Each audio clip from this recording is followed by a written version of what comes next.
So in my book that I talked about in the other video on marriage, again, I'm not going to share the title with you because I'm going to be releasing it very soon. And once I know the release date, then I'm going to share the title of the book, and you'll be able to get a copy of it if you would like it. But in the first chapter, I talk about, well, the second chapter actually, I talk about what is marriage.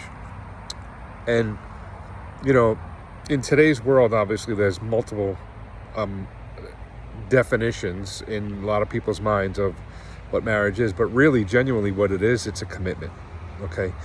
And it's a lifelong commitment that should never be broken.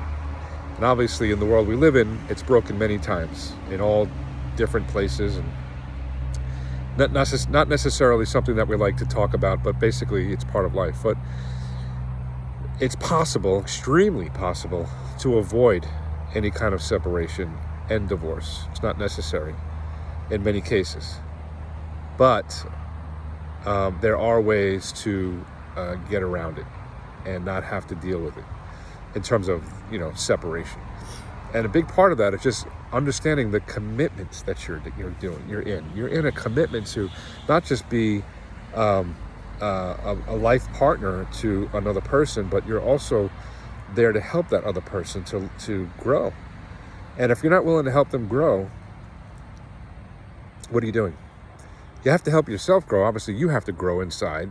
You have to overcome stuff, but you also have to help them to overcome stuff. Be willing to do that. Be willing to help them overcome stuff.